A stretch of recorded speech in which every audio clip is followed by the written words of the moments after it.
Some men build empires of steel and concrete. Jeffrey Epstein built something far more insidious: mazes of favors, secrets, and silence. His real currency was blackmail. He understood the hidden desires of the powerful and knew how to exploit them. Epstein was the master of the maze, always watching, always collecting. His island, Little St. James, was a stage for secrets and power.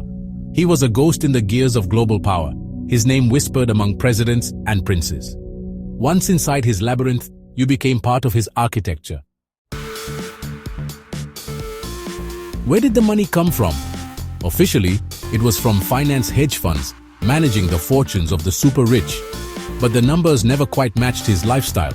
The jet, the mansion, the island. His rise was like a financial magic trick, and the public was too dazzled to ask questions. His network stretched from London to Washington, from Silicon Valley to universities. He built relationships carefully, offering access and exclusivity. The flight logs from his private jet show relentless networking. And something more. The Caribbean was a hub, but the destinations often turned south to Latin America. Was he just a financier, or something more, a go-between for shadowy powers? The flight logs of the Lolita Express show a network with no borders. The jet would leave the US, stop at Epstein's island, and then head to Caracas, Havana, and private airfields in Brazil. These places were important, centers of political mystery and hidden economies. The passenger lists were not complete with unknown guests. The Southern Cross route was like a pipeline moving people, money, and information. It showed a worldwide criminal group, protected and kept secret. Under Hugo Chavez, Venezuela was openly anti-American, but Epstein's jet was a frequent visitor to Caracas. Behind the tough talk, shared interests and money spoke louder. Epstein went to private parties with the Bolivarian elite, where oil and money deals were talked about. His skill in shady finance was valuable to the government. His plane flew freely, protected by orders from the top. Epstein was a partner, a bridge to the capitalist world. In return, Venezuela offered a safe place and a connection in his network of hidden spots. The Bolivarian Revolution might have been the perfect hunting ground for a predator protected by power. Cuba, revolutionary, isolated, forbidden to most Americans. But Epstein's jet found its way to Havana. How did a private American citizen, a registered sex offender, get access to one of the world's most tightly controlled states? The purpose of these trips remains a secret. Rumors talked about medical research, but the explanation seems too clean. Was he a channel for unofficial diplomacy, or was he using access for more sinister purposes? Cuba was the ultimate secret location, opaque to Western intelligence, a perfect stage for secret deals. The state security apparatus could ensure absolute privacy and silence. The Cuban connection raises troubling questions about the nature of Epstein's power. He could do business with capitalists and communists. His only loyalty was to power. Even the Castro regime, a symbol of anti-imperialism, allowed a predator like Epstein into its circle. The revolution, it seems, had its own secrets to keep. Brazil in the 2000s was a rising power, but also a land of deep corruption and inequality. Epstein's jet was a familiar sight at private airfields and fancy resorts. He easily joined high society in Brazil, acting like a generous giver and a smart investor.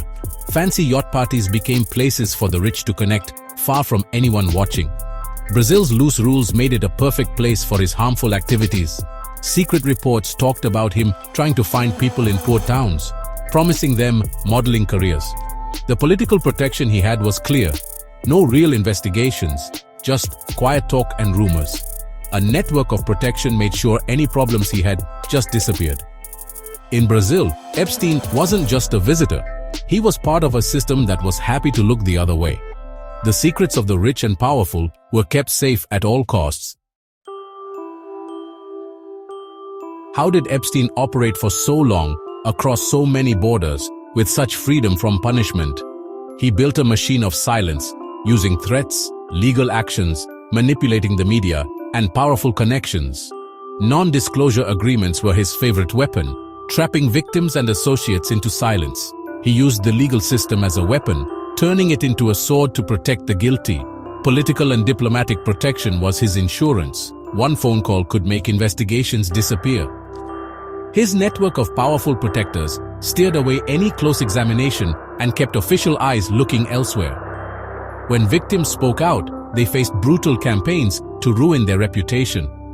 Media allies spread stories to make them seem unbelievable, while lawyers dug for dirt.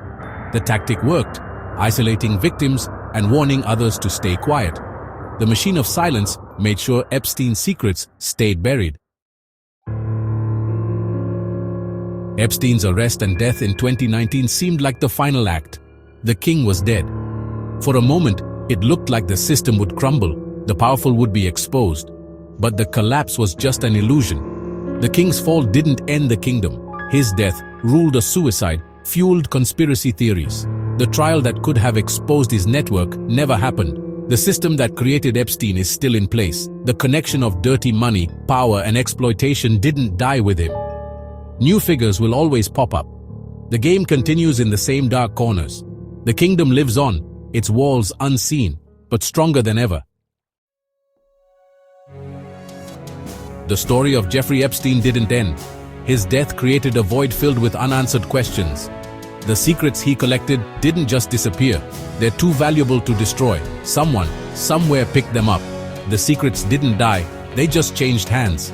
True power hides in the shadows, in unrecorded conversations on private jets and secluded islands. Epstein was a master, but only a player in a much larger, sick system. The system protects its own at any cost. Who now holds the keys to his kingdom of secrets? We'll probably never know. The world we see is only a fraction of the real story. Beneath the surface, another world exists, ruled by secrets and lies. The fall of one man changes nothing.